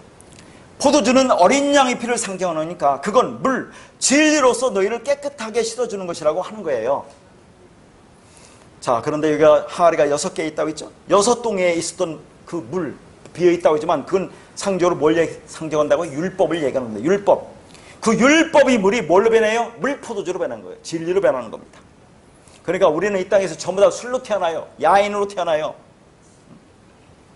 근데 이것이 뭘로 바뀌어야 됩니까? 물포도주가 돼야 돼요. 그것이 영으로 태어나는 겁니다. 그게 거듭남이에요. 그래서 6개의 항아리에다가 예수 그리스도라는 진리 항아리가 그 물이 들어가서 7이 되는 거죠. 그 마지막 7번째 항아리는 진리의 생수로 오신 예수 그리스도를 상징하는 겁니다. 그래서 7로 완성하는 거죠. 그러니까 7일째 이 표적을 행하는 겁니다. 그러면 우리가 그리스도와 연합되는 거죠. 그 말씀 진리가 있으니까. 그게 천상의 결혼식이에요. 그게 죽은 자가 부활한 거라는 것을 보여주고 있는 것입니다. 그러니까 희생제물이 필요한 포도주보다 예수의 말씀, 진리의 말씀이라는 물포도주가 훨씬 좋은 포도주라는 것을 말하고 있는 거예요. 이렇게 물은 피가 되어야 합니다. 물피, 성령은 같은 거니까. 근데 우리는 오늘날 그동안에 어떻게 지냈습니까? 예수피만 외치고 살았잖아요. 그 예수피만. 그 예수피 자체가 섬김과 나의 칭찬의 대상으로 내 밖에 존재하는 것으로 우리는 그동안에 그것을 섬겼지 않았습니까? 근데 그게 내 안에 있어야 된다니까요. 그 피가, 그 말씀 진리가. 그러니까 그 물피는 반드시 성령에 의해서 진리로 깨달아져야 하는 것입니다. 자, 오늘 본문에 첫 번째 비둘기, 두 번째 비둘기, 세 번째 비둘기가 첫 번째 요나, 두 번째 요나, 세 번째 요나로 설명하고 있는 거죠. 그러니까 아까도 말씀드렸지만 첫 번째 요나는 죽고 두 번째 요나로 나오는 거죠. 6으로 죽고 0으로 나오는 거죠. 그러니까 첫 번째 비둘기가 갔다가 두 번째 비둘기를 내보내는 것은, 두 번째 비둘기가 감람나무 새 잎새를 물고 오는 것은 죽고, 첫 번째 비둘기가 죽고 두 번째 비둘기가 0으로 오는 거예요. 그래서 진리로 오는 거죠. 그러면 세 번째 비둘기가, 그 진리가 된 세 번째 비둘기가 이제 떠나는 겁니다. 영원히. 어디로 떠납니까? 하나님의 백성, 즉 진리가 되어야 될 우리 교회에 오는 것을 얘기하고 있는 것입니다. 그게 다 같은 비둘기예요. 근데 그것을 통해서 죽어야 할 비둘기와 성령으로 날아가는 비둘기를 하나님은 표현하고 싶은 겁니다. 그러니까 예수라고는 요나로 죽고 그리스도라고는 요나로 다시 태어나는 것을 설명하고 있는 거예요. 이게 약속이고 언약입니다. 그러니까 너희는 무엇을 행하려고 하지만 그 안에 담기는 하나님 마음 뜻을 알라는 그런 말이에요, 이게. 자, 첫 번째, 9절에 첫 번째로 보낸 비둘기가 발 붙일 곳을 찾지 못하고 방주로 돌아오죠. 자, 왜냐하면 물이 줄어들지 않았기 때문이라고 하는데, 이 발 붙일 곳이라는 단어를 보여요. 발 붙일 곳이라고 나왔지만 이게 레겔 카프 마누아우라는 단어예요. 내게는 그냥 발이고 붙이리라는 단어가 중요합니다. 이 카프라는 단어인데 이 붙이라는 카프라는 단어는 뭐냐면 자, 야곱이 관절에 위골 됐다고 했죠. 야곱에게 관절에 위골 됐다. 그때 이 관절이 카프라는 단어예요. 관절이 카프인데 여기는 붙이다라는 단어로 이걸 카프를 붙이다로 이게 번역했다 그 말이죠. 그러면 관절, 카프는 뭘 얘기한다고 했어요? 힘의 근원. 힘의 근원이라니까 야곱이 그동안에 붙들고 있었던 힘의 근원은 율법. 그게 부서지니까 그리스도로 나오잖아요. 그러니까 카프라는 붙이다는 단어는 세상의 힘의 근원입니다. 근데 곧이라는 마누아흐라는 단어는 안식처라는 뜻이에요. 이 단어는 어디서 왔냐면 누아흐에서 왔습니다. 누아흐. 안식하다죠? 노아나 이 단어는 똑같은 거예요. 노아흐나 누아흐나 안식하다. 그러니까 발 붙일 곳을 찾지 못했다는 말은 뭡니까? 이 세상의 힘의 상징으로 율법은 안식할 곳이 아니라 그 말입니다. 그게 안식처가 아니라는 얘기죠. 그런 곳을 찾지 못했다는 거죠. 그러니까 돌아오는 겁니다. 이 말씀은 어떤 말씀과 같아요? 예수께서 이르시되 여우도 굴이 있고 공중의 새에도 거처가 있을 때 인자는 머리 둘 곳이 없다 하더라. 이 머리 둘 곳이 없다는 것과 발 붙일 곳이 없다는 것과 똑같은 말이에요. 비둘기가 날아가서 어딘가에 안식해야 되는데 안식할 처소가 없다는 겁니다. 그것을 머리 둘 곳이 없다고 표현한 것은 내가 너희 머리가 되어야 하는데 아직 너희가 준비가 안 되었다 그 말이에요. 그러면 어떤 사람에게 머리를 두십니까? 내 머리가 부서지고 없는 사람한테 간다 그런 얘기를 하는 거예요. 우리 머리가 있으니까 그분이 내 머리를 못 두신다 하는 것을 말하고 있는 겁니다. 그러니까 까메라기라고 하는 나의 머리가 날아가야 그곳에 예수 그리스도라고 하는 그분의 머리가 올 수 있다는 그런 말입니다. 결국 우리 머리가 날아가는 것이 그리스도의 머리로 살아가는 거죠. 우리가 십자가에서 죽어야 그리스도와 연합을 이루어 살 수가 있는 겁니다. 자, 그런데 또 재미난 것은 그 10절과 12절 보면 7이 두 번 나옵니다. 자, 10절은 뭐라고 하느냐면 7일을 기다려 비둘기를 두 번째 비둘기를 내보내죠. 그 다음 12절은 또 7일을 기다려 세 번째 비둘기를 내보냅니다. 왜 하필이면 7이에요 또. 7일씩 기다린다니까요. 그리고 여기 기다린다는 단어가 참 재미난데 이게 틀립니다. 10절에 기다린다는 단어와 12절에 기다린다는 단어가 전혀 다르다 그 말이에요. 10절에 기다린다는 단어는 휠이라는 단어예요. 휠이라는 단어는 기로하다, 몸부림치다, 몸을 뒤틀다, 간절히 기다리다라는 그런 뜻입니다. 그러니까 기다리기는 기다리는데 어떻게 기다려요? 몹시 기로하면서 기다린다 그런 얘기예요. 왜요? 7일이라는 안식을 이루기 위해서 예수 그리스도께서 십자가 고난을 당한다는 것을 얘기하고 있는 거예요. 이게 지금. 그러니까 7일이라는 안식을 기다린다는 것은 고통이고 고난이라는 겁니다. 그걸 설명하기 위해서 휠이라는 단어를 사용한 거예요. 그런데 12절에 나오는 그 기다린다는 전혀 달라요. 나중에 뒤에서 한번 보도록 할게요. 그렇게 기다려 비둘기를 내보냈더니 감람나무 새 잎사귀를 물고 옵니다. 그게 저녁이에요. 저녁은 죽는 것을 의미합니다. 어둠입니다. 밤입니다. 저녁으로 죽고 아침을 맞이하는 게 부활이죠. 저녁을 맞이해서 내가 죽는다는 걸 깨달으면 그게 아침을 맞는 것인데 부활이다 그런 얘기죠. 지금 저녁은 죽으시는 예수님을 나타내고 있어요. 그분이 죽으시는 것을 나타내고 있는 겁니다. 그렇게 그분이 죽었더니 뭘 물고 와요? 감람나무 새 잎사귀를 물고 온 겁니다. 자, 그러면 감람나무 하면 생각나는 게 뭡니까? 예수님께서 겟세마네 동산에 기도하러 가셨죠? 그 겟세마네 동산을 뭐라고 합니까? 감람산이라고 하잖아요. 그 겟세마네 동산이 뭡니까? 기름 짜는 틀이란 뜻이에요. 기름 골짜기란 뜻입니다. 겟세마네가. 자, 그래서 거기에가 그게 뭐라고요? 감람나무, 감람산. 감람나무가 뭡니까? 올리브나무를 얘기하는 거예요. 올리브나무. 감람나무, 올리브나무는 기름을 얘기하잖아요. 기름. 그래서 예수님이 기도로 겟세마네 동산에 갔다는 것은 기름 짜러 가신 거예요. 무슨 기름? 올리브 기름. 예수 그리스도가 기름이잖아요. 말씀 진리잖아요. 자, 뒤에 이제 감람나무 기름붐이라는 것을 이제 뒤에서 또 계속 볼 텐데요. 자, 이 감람나무, 감람산 하면 이게 기름이라는 올리브 기름을 얘기하는 거죠. 그걸 짜러 예수님께서 겟세마네 동산에 가신 겁니다. 그게 뭔 뜻이에요? 자기를 죽이는 거예요. 자기가 죽어야 그리스도가 나오는 거예요. 육이 죽어야 그리스도 진리가 나오는 거니까. 그러니까 예수님이 기름, 그리스도 영 말씀인데 그것을 짜서 누구에게 주시려고 하는 거죠. 누구에게 줍니까? 우리를 주려고 그렇게 짜러 들어가셨다 한 얘기죠. 그래서 그걸 뭐라고요? 땀이 땅에 떨어지는 핏방울같이 디더라 하는 것과 똑같아요. 땀, 말씀이잖아요. 말씀, 피. 아까도 물, 피, 성령 같은 거죠. 땀이 피가 되는 거죠. 땀은 피가 돼야 되는 거죠. 물은 피가 되는, 물피는 같은 거죠. 그러니까 그렇게 죽어서 진리를 드러내는 겁니다. 지금 예수님 그리스도께서. 그래서 그것을 우리에게 주려고 한다는 그 말이죠. 그렇게 죽으니까 지금 기름이 나왔다는 것이 뭐예요? 감람나무 새 잎사귀를 물고 왔다는 그런 말입니다. 지금 이게. 그래서 여기 감람나무와 새 잎사귀에서 감람나무와 잎사귀가 또 같은 말이에요. 뒤에서 볼 텐데. 이것은 새 생명, 생명의 말씀, 진리, 그리스도를 가리키는 그런 말입니다. 그러니까 감람나무 새 잎사귀를 가지고 왔다는 것은 자기를 십자가에 죽여서 새 생명을 주기 위한 새로운 양식을 짜냈다는 그런 말입니다.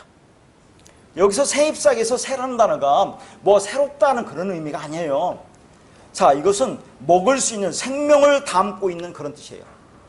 그러니까 이 단어는 또 재미난 것은 갈기갈기 찢다라는 타라프라는 단어에서 왔어요. 그러니까 새 잎사귀에서 새가 타라프인데 이것은 먹을 수 있는 생명을 담고 있는 뜻인데 요 타라프라는 새라는 이 형용사가 갈기갈기 찢다라는 타라프라는 동사에서 왔어요. 그게 무슨 뜻이겠습니까? 그러니까 예수 그리스도가 자기 육체를 갈기갈기 찢어서 새로운 잎사귀, 새로운 생명을 만들어냈다 그런 얘기를 하는 겁니다. 그렇게 죽어서 그리스도 진리로 드러내서 우리에게 주려고 한다는 그런 말이에요. 그래서 제가 늘 말하는 골로새서 2장 14절에 뭐라고 합니까? 우리를 거스르고 불리하게 하는 법조문으로 쓴 증서를 지우고 제하여 버리사 십자가에 못 박았다고 하잖아요. 이렇게 그분이 십자가에서 죽으시고 법조문, 율법 증서를 갈기갈기 찢었다 하는 그런 얘기입니다. 우리를 율법 아래 가두어 율법이 무거운 짐으로 억누르고 죽이려고 했던 그 율법을 찢으신 거예요. 그분이 십자가에서. 그러니까 내가 그리스도와 함께 십자가에 못 박혔나니가 되어야 되는데 그걸 고백해야 되는데 그것은 내 안에서 그 율법이 조문이 갈기갈기 찢어지는 것을 말합니다. 그러면 내 안에서 그 까마귀 율법이 떠나가는 거예요. 그럼 완성입니다. 그게 구원입니다. 자, 그러면 이 감람나무가 또 어디서 말하냐면 로마서 11장에 보면 참 감람나무와 돌감나무와 비유해서 우리에게 참된 생명을 주시는 예수 그리스도로 인용을 또 하고 있어요. 자, 그 말씀을 한번 보도록 하겠습니다. 로마서 11장 17절과 18절입니다.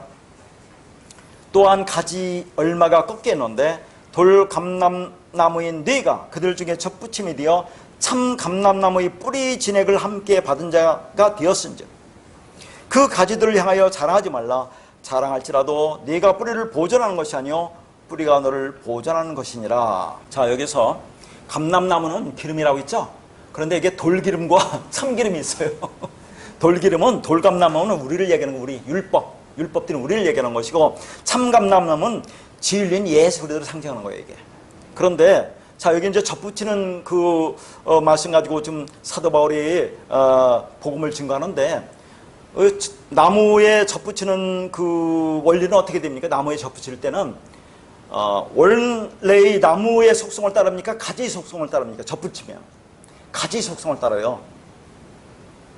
무슨 말인지 알겠습니까? 이 나무가 별로 열매가 좋잖아요. 그래서 접붙여서 좋은 가지를 접붙여서 그 가지에 나온 그 속성으로 좋은 열매 맺으려고 접붙이는 거 아닙니까? 그런데 자, 여기서는 지금 어떻게 하느냐면 그러면 참감나무가 예수 그리스도잖아요. 돌감나무가 우리잖아요. 그럼 우리라는 돌감나무 위에 참감람나무를 이렇게 접붙여야 될 거 아닙니까? 그래야 그 감람나무, 참감나무라는 예수라는 진리가 우리 안에 들어와서 우리가 진리가 되는 거 아니겠어요? 그런데 여기서는 사도 바울은 거꾸로 얘기하고 있어요. 자, 뭐라고 하냐면 참감나무에다 돌감나무를 접붙인다고 얘기한다니까요. 그러면 참감나무에다 돌감나무에 접붙이면 뭐가 나와요? 돌감나무 열매가 나오겠죠. 율법이 나오겠죠. 그런 거 아니겠어요? 그러니까 이게 무슨 말이겠습니까? 너는 참감나무인 진리의 접붙임을 받은 돌감나무인 율법이기 때문에 맺히는 것이 뭐냐라고 묻고 있는 거죠. 너는 뭐가 맺히겠니? 당연히 율법이 맺히겠잖아요. 그런데 비진리인 인간, 율법인 인간이 하나님이 맺는 진리를 흉내내고 있다고 지금 사도 바울이 말하고 있는 거죠. 그러니까 진리는 너희 힘으로 되는 게 아니라는 얘기를 하고 있는 거죠. 예수라는 참감나무의 진리를 받아야 우리가 진리가 될 수 있는데 돌감나무는 너희 스스로 그렇게 진리가 되려고 하니 그거 얘기를 하고 있는 거죠. 왜 진리를 흉내내고 있니? 그 말을 하고 있는 겁니다. 참감나무에 접붙여진 돌감나무이니까 그 가지에서는 돌감나무인 너희 열매가 맺히는 거야. 시야. 그건 당연한 거 아니겠니? 너희는 참감나무인 진리가 무엇인지를 알면 되는 거야. 너희 힘으로 되는 게 아니야. 그건 너희 힘과 능력으로 노력으로 되는 것이 아니고 그분이 그 말씀이 그 진리가 그리스도가 성령이 일방적으로 우리 안에 들어와 깨닫게 해주심으로 다시 말해서 너희는 그 뿌리 진행을 받아서 진리가 되는 것이라 그 말입니다. 무슨 말인지 알겠죠? 그런데 왜 너희 가지가 열심을 부려서 참 감람나무인 진리 열매를 맺으려고 하느냐라고 지금 사도 바울이 말하고 있는 거죠. 아무리 열심히 맺어봐야 너희가 만들 수 있는 것은 그것밖에는 만들지 못하는 거야. 율법밖에는 만들지 못해. 그거 아닙니까? 그러니까 원래는 내가 돌감나무인데 예수 그런 참감나무의 가지가 붙어서 그 말씀을 우리가 받아야 우리가 진리가 되는데 이건 거꾸로 지금 설명하고 있는 거죠. 돌감나무에 참감나무에 돌감나무인 너희가 거기에 들어가서 왜 너희가 그렇게 스스로 진리가 되려고 하니? 그 열매를 맺으려고 하니? 그런 얘기를 하면서 지금 참감나무의 뿌리에서 이제 그러면 진에게 올라올 거 아니에요? 그 말씀이 올라올 거 아니에요? 그거 받아서 그렇게 너희가 진리가 되는 거야. 그 얘기를 하는 겁니다. 뿌리에서 진액을 받아 삶은 되는 거야. 그런 얘기를 하는 거죠. 그러니까 참감나무의 뿌리 진액을 받아 하나로 연합되면 그 자체가 열매라고 하는 거죠. 그러면 너희가 진리가 되는 거야. 열매를 맺다라는 펠이라는 단어인데 열매가 되다라는 그 말입니다. 열매가 되는 거야. 그런 얘기죠. 그러니까 우리가 열심히 노력해서 그 가지에 열매를 맺는 것이 아니라는 그런 말입니다. 그런데 왜 너희 돌감나무가 참감나무가 맺는 그 열매를 맺으려고 하느냐? 그런 얘기죠. 그 열매는 뭐라고요? 가짜다. 자, 이것은 구약에서 스가랴 선지를 통해서 또 감람나무가 무엇을 의미하는지를 설명해 줍니다. 스가랴 4장 이것도 1절부터 다 보여야 되는데 너무 양이 많기 때문에 필요한 부분만 그렇게 읽고 여러분이 반드시 말씀을 보면서 읽어보세요. 말씀을 스가랴 4장 6절과 11절에서 14절까지 말씀입니다.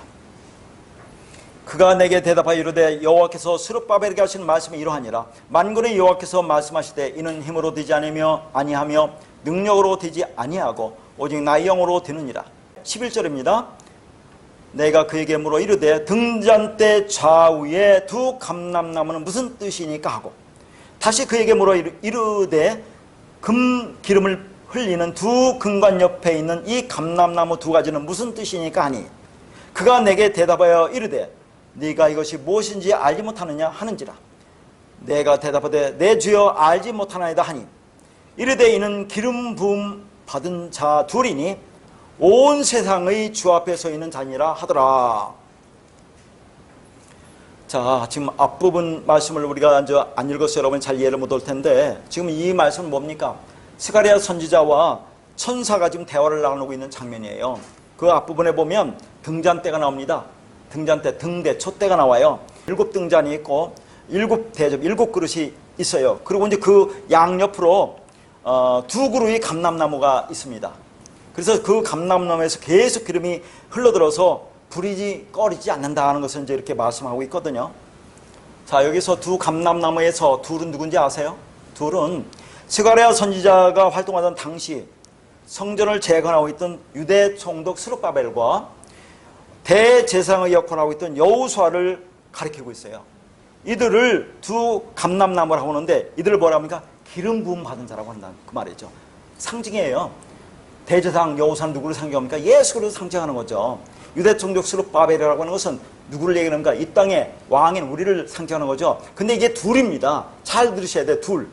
자, 둘이라는 의미는 그렇게 두 감람에서 공급되는 것은 기름이 부족함이 없다는 것을 지금 말하고 있는 거죠. 그 기름은 하나님의 은혜가 하나님의 성전을 위해서 무한하게 공급되고 있음을 나타내고 있는 겁니다. 그래서 둘로 표시하는데 자, 우리가 계속해서 보세요. 뒤에 이제 볼 때 두 증인이 나오죠. 두 감람나무가 계시록에 또 이제 볼 겁니다. 나와요. 두 촛대가 나와요. 왜 둘입니까? 하는 거죠. 자, 그러니까 여기서 기름 부음 받은 자, 감람나무가 기름 부음 받은 자인데 누구를 가리켜요? 기름 부음 받은 자. 기름 부음이라는 것은 이제 뒤에서 또 볼 겁니다. 기름 부음이라고 하는 것은 예수 그리스도를 상징하는 하나님의 영을 가리키는 겁니다. 진리, 말씀을 가리키는 걸 얘기하고 있어요. 자, 그런데 앞부분에서도 말합니다. 뭐라고 하느냐면 이 두 등잔대 좌우에 있는 이 두 감람나무는 무엇을 의미하느냐고 또 물어봐요. 그런데 뺐는데 그러니까 지금 저 천사가 스가랴에게 말을 하는 거예요. 6절에 뭐라고 합니까? 이게 여호와께서 수르바벨에게 이렇게 말씀했다라고 말씀한다 그 말이죠. 만군의 여호와께서 말씀하시되 이는 힘으로 되지 않으며 능력으로 되지 아니하고 오직 나의 영으로 되느니라고 말씀하고 있어요. 이게 뭘 얘기하는 것 같아요? 지금 수르바벨이 지금 뭐 한다고 있어요? 성전을 재건하고 있어요 지금. 그러니까 성전이 뭡니까?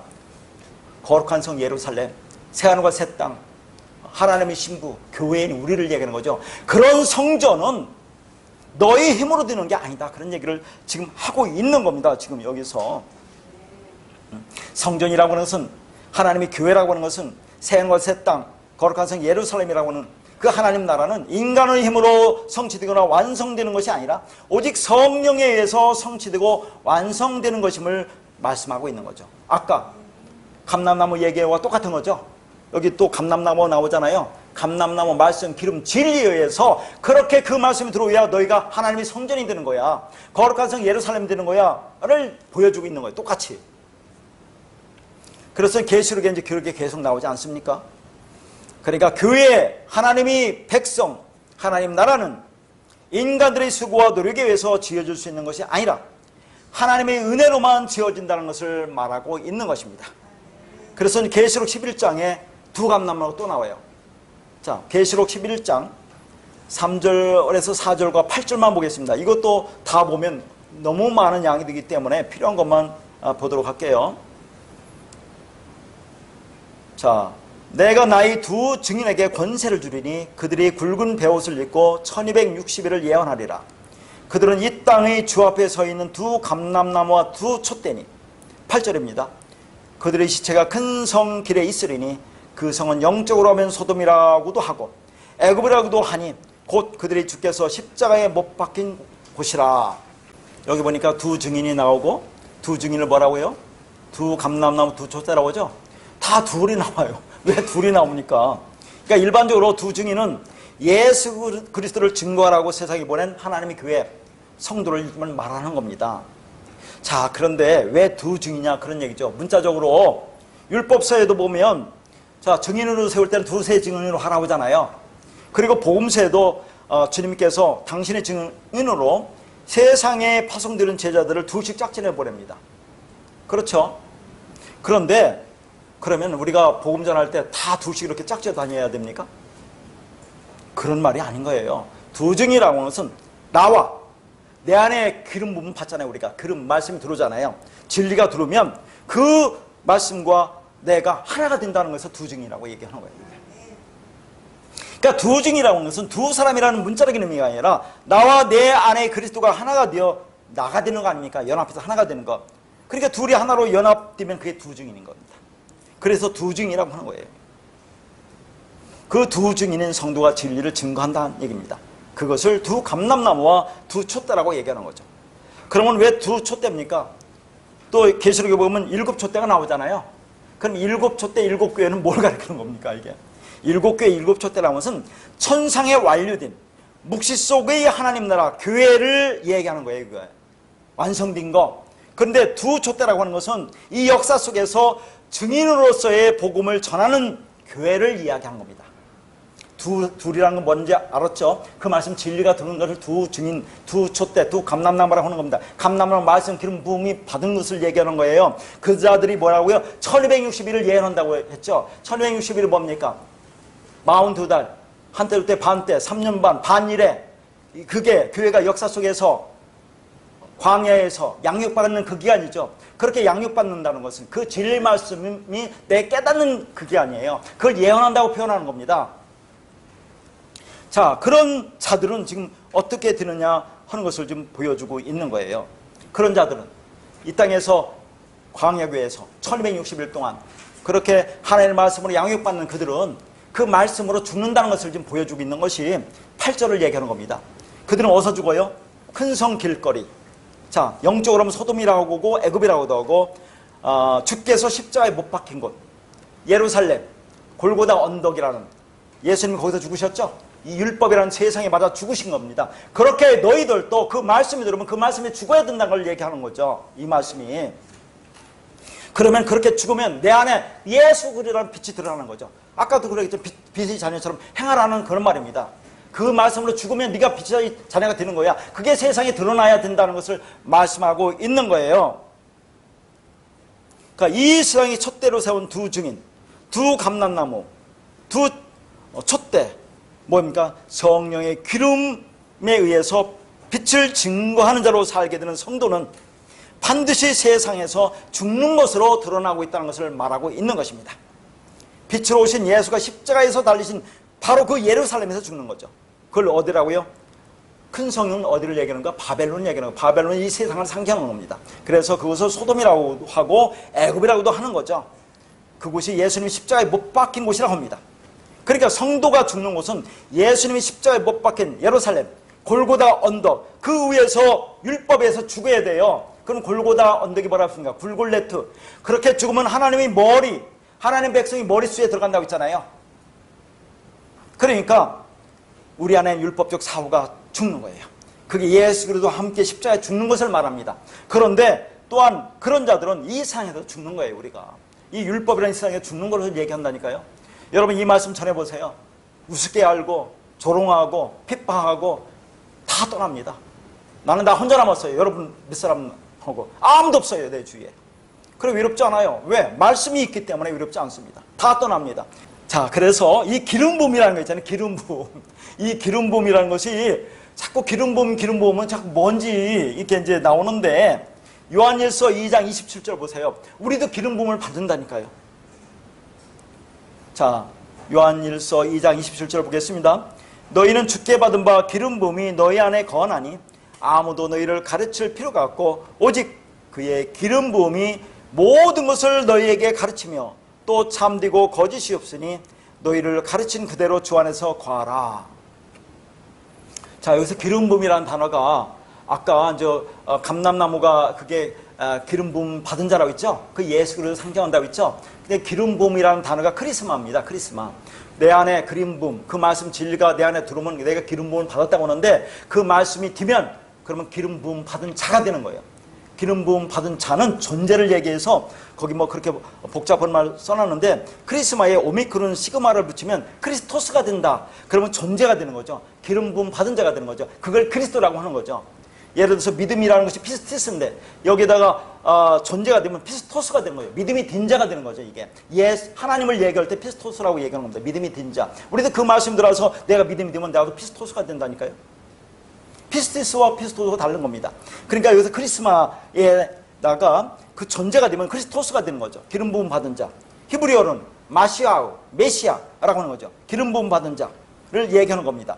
자, 그러니까 감람나무는 기름 부음을 받은 자. 뭐예요? 크리스토스, 마시아우, 메시아, 구원자, 그리스도라는 그런 말입니다. 그러면 우리 안에 그 말씀 들었어요, 여러분이? 기름 부음 받았어요? 그런 말씀 존재가 됐어요? 그럼 여러분이 크리스토스가 된다니까요.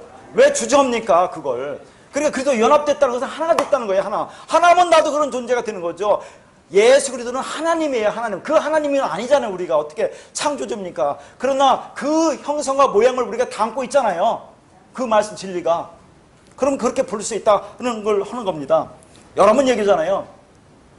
소 새끼가 송아지인데 송아지는 소는 똑같다고 하는 거지 다릅니까 그게? 그렇게 얘기를 한다 그런 얘기죠. 그래서 기름 부음이 우리 안에 거하면 내 안에 거하는 것이 그리스도 영이므로 내가 크리스토스 그리스도가 된다. 나와 그리스도가 하나로 연합되는 것을 말합니다. 그렇게 기름 부음 크리스마스는 성도들에게 부어지는 성령을 뜻합니다. 이것은 성도들의 마음속에 인치고 기업의 보증인데요, 그리스도께서 주신 말씀과 행하신 모든 것들을 기억나게 하고 깨닫게 하는 성령의 임재를 얘기하는 거예요. 그래서 거기 보니까 아무도 너희를 가르칠 필요가 없다고 하잖아요. 그렇게 되면 내 안에 기름 부음이 있으면 아무도 우리를 가르칠 필요가 없다고 하는 겁니다. 그것을 마음으로 담으면 율법을 진리로 이해하게 된다 그런 얘기죠. 그게 내 안에 있어서 볼 수 있는 눈이 생겼다는 얘기죠. 그게 계시가 임했다고 하는 거죠. 그럼 진리를 얘기해 주면, 이렇게 얘기하면 당연히 그렇죠. 라고 말할 수 있다, 그런 얘기입니다. 그렇게 내 안에 있는 기름 부음이 나를 깨닫게 한다, 그 말입니다. 그 기름 부음이 모든 것을 나에게, 너희에게 가르치고 참되다고 하잖아요. 이 참되다는 참이 알레티아라로 이게 진리다, 그 말이죠. 기름 부음이 진리다라고 얘기하잖아요. 자, 그 감람나무의 새 잎사귀를 이제 마지막으로 이제 봅니다. 정리합니다. 비둘기가 물어다 줍니다. 여기서 잎사귀라는 말은 또 어디서 나온지 아세요? 잎사귀. 요 잎사귀가 같은 단어. 자, 시편 1편 3절에 보면 그는 시냇가에 심은 나무가 철을 따라 그 열매를 맺으며 그 잎사귀가 마르지 아니한 같으니 해서 잎사귀와 똑같은 거예요. 그 다음에 계시록 22장 2절에 보면 강 좌우에 생명나무가 있어 12가지 열매를 맺되 달마다 그 열매를 맺고 그 나무 잎사귀들은 만국을 치유하기 위해 있더라. 잎사귀가 이게 새 잎사귀라는 그 단어가 똑같은 겁니다. 그런데 그 잎사귀가 만국을 치료할 거라고 하죠. 그럼 만국이 뭡니까? 열방 세계를 말하는 겁니까? 아니에요. 만국은 우리를 가리키는 겁니다. 하나님 백성을 가리키는 거죠. 그러니까 그 말씀, 그 진리가 들으면 너희를 치료할 거야. 율법이라는 그 모든 더러운 것부터 너희 깨끗하게 치료한다, 그 말입니다. 새 잎사귀, 잎사귀를 얘기한 겁니다. 그러니까 말씀의 잎사귀인 새로운 잎사귀, 그 진리 말씀을 비둘기가 가지고 온 겁니다. 자, 그렇게 이 타라프, 새라고 하는 단어는 감람나무에도 걸리고 잎사귀에도 걸리는 거죠. 잎사귀 말씀 진리, 감람나무 말씀 진리, 이게 새에 걸리는 겁니다. 이 새라는 것은 뭐냐면 생명을 담고 있다, 그 말입니다. 그러니까 감람나무 기름이라는 것도 잎사귀라는 진리 말씀도 그게 생명을 줄 수 있고 생명을 담고 있는 것이다, 그런 말을 하고 있는 거죠. 이 새라고 하니까 신선하고 새롭다는 그런 의미가 아니라 거기에 생명을 담고 있기 때문에 그것을 먹으면 그 생명을 먹는 것이기 때문에 살아난다는 의미의 새 양식을, 이라는 뜻을 가지고 있는 겁니다. 생명 있는 새로운 양식을 뜻합니다. 그러니까 비둘기가 가지고 온 감람나무 새 잎사귀는 무엇을 말하는 거죠? 새로운 양식을 말하는 거죠. 전에 먹었던 거는 다른 양식으로 그게 감람나무, 기름 부음 받은 자인 예수 그리스도라는 진리의 말씀을 가리키는 겁니다. 그래서 요한복음 6장에서 예수님 뭐라고 합니까? 자신은 하늘에서 내려온 생명이다라고 하죠. 참된 양식이라고 합니다. 그 참된 양식을 담고 있는 그 양식을 말합니다. 새하늘과 새 땅인 된 자들이 생명으로 먹고 누리는 그 양식, 그게 새라는 단어가 가지고 있는 의미예요. 타라프입니다. 이것이 노아의 홍수 이후에 우리에게 전해지고 있는 예수 그리스도의 천국 복음입니다. 마지막으로 자, 궁금한 12절에 또 7일을 기다렸다고 했죠. 아까 10절에 기다렸다고 하는 것은 힐이라는 단어예요. 이것은 어떤 기다림입니까? 그러면 12절의 기다림이라는 것은 야할이라는 단어예요. 이건 기대하다, 바라다, 희망하다 합니다. 그러니까 한글 성경은 기다려고 하니까 그냥 똑같이 기다리지만 원어는 단어가 틀리단 말이죠. 앞에는 힐이라는 단어를 썼고 여기는 야할이라는 단어를 썼어요. 힐이라는 단어가 뭐예요? 고통스럽게 기다린다고 했죠? 간절히 기다린다고 했죠? 여기서 기다리는 것은 기대하다, 바라다, 희망하다, 그 말입니다. 그러니까 10절에서는 기다린다는 것은 고통스럽게 기다렸는데 이제는 희망으로 기다린다, 그 말이죠. 세 번째 날아가는 비둘기는 예수로 죽고 그리스도로 영으로 부활한 성령을 표현하고 있다니까요. 두 번째가 그렇게 왔잖아요. 그러니까 세 번째가 성령이에요. 이게 이제 나가는 거예요. 그러니까 두 번째 비둘기는 그 간절함으로 고통스럽게 자 십자가에 죽어서 7이라는 언약을 이루어야 되기 때문에 그렇게 기다렸는데 이제 그렇게 해서 그리스도 진리 영혼 왔죠. 그렇게 온 그 세 번째 비둘기는 이제 기다리는 겁니다. 기쁨으로, 희망으로. 누구에게? 그걸 줄 자들에게, 하나님의 백성들을 기다리고 있다, 그 말입니다. 그러니까 세 번째 이 비둘기, 이 성령은 돌아오지 않습니다. 돌아온다고 나왔어요? 안 돌아온다고 나왔어요? 안 돌아와요. 어디로 갑니까? 우리에게 온 겁니다. 그 말씀, 그 머리, 그 진리, 성령에 우리에 온 거죠. 아까도 말했지만 다 이루었다 하시고 머리를 쓰고 영혼이 떠나가다, 그 말과 똑같은 거예요. 머리가 말씀이라고 했죠? 그 영혼이 영으로 멀리 떠나서 우리에게 교회로 온다는 그런 말을 하고 있는 것입니다. 그 그리스도께서 우리와 영으로 하나가 되면 그분은 우리 머리가 되시고 우리는 그의 몸이 되는 거예요. 그러면 머리와 몸은 하나가 되는 거죠. 머리 따로 있고 몸이 따로 있는 게 아니잖아요. 그러면 사람 부를 때 머리 부르고 몸 따로 부릅니까? 머리 부르고 몸 따로 부르는 게 아니잖아요. 부르면 머리 몸과 같이 부르는 거잖아요. 포도나무에 가지가 붙어 있으면 그 가지만 빼고 포도나무라고 합니까? 포도나무라고 하면 가지와 줄기가 다 포함되는 겁니다. 이제 그와 하나가 되었다, 한 존재가 되었다, 그런 얘기죠. 그러니까 우리 안에 비진리의 물이 감해져서 물이 말라 버려야 합니다. 그런데 그 말씀, 그 물은 하나예요. 다 하나. 그냥 하나입니다. 그러니까 비진리의 율법의 말들이 진리로 회복되는 것을 말하는 거죠. 그게 그리스도와 연합이 되는 겁니다. 십자가에서 죽고 함께 살아나야 합니다. 그것밖에는 없습니다. 그렇게 되면 우리 삶이 자유케 되는 거죠. 나에게서 나오는 것은 아무것도 없고 오직 모든 것을 하나님만이 하셔야 됩니다. 그걸 인정하는 것이 자유입니다. 우리 삶의 전반에 이것이 적용이 되는 겁니다. 각자가 맡은 일에 최선을 다하고 살지만 그 결과는 하나님께 있다는 거죠. 우리 인생의 모든 길이 다 하나님의 뜻이다 하는 겁니다. 자, 정리합니다. 첫 번째 비둘기는 발붙일 곳이신 안식할 곳을 찾지 못했습니다. 육체로 오신 예수님이 머리 둘 곳인 안식처가 없다는 말이라고 있죠. 그러니까 그 예수 그리스도는 누구예요? 하나님이라니까. 하나님이 예수 그리스도로 오시는 거예요. 육체로 입고 이 땅에 오시는 거죠. 뭘 담고? 그리스도라는 진리를 담고 오셨어요. 그러면 예수 그리스도로 오신 그 분은 완성입니까? 완성이 안 된 겁니까? 그분은 완성으로 오신 거예요. 사람이 알아보지 못했을 뿐이지 이 땅에 어느 누구도 그 빛을 알아보지 못했잖아요. 그러니까 주님이 안식할 곳을 찾지 못한 겁니다. 그러니까 그분이 7일로 온 거예요. 이 땅에 오신 것도. 그렇게 두 번째로 7일 기다려서 또 비둘기를 내보낸 거죠. 뭐라고 했습니까? 육체인 예수가 안식처를 위해서 십자가의 고통과 고난을 겪으시고 그리스도로 성령으로 오시는 걸 말한다고 했어요. 그러면 세 번째인 비둘기 7일 기다렸다는 것은 하나님의 성령으로 들어가 안식할 곳을 희망으로 기다린다고 했습니다. 그게 하나님의 백성들, 아들들이죠. 이제 그들을 하나님의 기쁨으로 기다리면서 기대하면서 기다리고 있다는 것을 말하고 있는 거죠. 그러니까 7이 몇 개입니까? 3개, 777. 3단계예요, 여기도 비둘기를 3번 보내는 것은 3을 얘기하는 거죠. 애국과 광야와 가나안을 또 얘기하는 거라니까요. 성전도 3층이고 성막은 3단계로 되어 있고 노아의 방주도 3층으로 되어 있고 에덴 동산도 3구역으로 되어 있고 다 3이지 않습니까? 대표적으로 민수기 10장 33절에 그렇게 나오잖아요. 이걸 3일길이라고 한다니까요.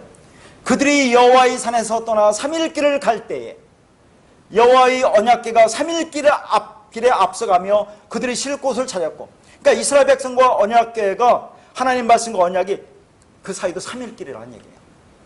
그 다음에 출애굽기 19장 11절에 준비하게 하여 셋째 날을 기다리게 하라. 이는 셋째 날에 나 여호와가 온 백성의 목전에서 시내산에 강림할 것이라. 하나님이 이스라엘 백성에게 율법을 줄 때도 시내산에서 며칠 동안 기다리라 3일 동안 기다리시게 하신 후에 말씀이 이스라엘 백성에게 임했다는 얘기죠. 전부 다 3입니다. 아까 가나의 혼전시도 7일째 되는 날인데 그걸 3일째라고 특별히 얘기해서 그 기적을 이루시는 겁니다. 표적을 보여주시는 거예요. 그러면 그 777의 밑에 있는 것이 666이잖아요. 666 간단하게 얘기하면 666을 뭐라고 할 수 있어요? 쉽게 간단하게 얘기하면 나이가 6입니다. 육체를 입었잖아요. 율법이죠. 땅적 존재죠. 그 내가 성경 66권을 그냥 문자로 율법으로 보면 그게 666이다 하는 거예요. 그는 죽어야 된다는 걸 얘기하는 거죠. 제가 다른 뜻으로 얘기했는데 너무 길으니까 그렇게만 일단 알아두세요. 다른 것을 얘기하는 것이 아니라. 그러니까 육체인 율법인 나도 사탄이고 문자적인 율법으로 보면 성경 66권도 사탄입니다. 그러니까 이 둘이 십자가에서 죽어야 돼요. 문자로 온 성경에 육체로 오신 예수님입니다. 그분이 십자가에서 죽으셨으니까 나도 죽으면 끝이 나는 겁니다. 그러니까 우리 힘으로는 벗어날 수 없는, 우리 능력으로는 도저히 얻을 수 없는 그 생명의 빛을, 그 빛이신 하나님 아버지의 은혜로 우리 심판을 넘어서 구원의 새하늘과 새 땅이 되어 하나님의 생명으로 그렇게 평안한 가운데 살아가는 복된 인생들이 되시기를 바라겠습니다.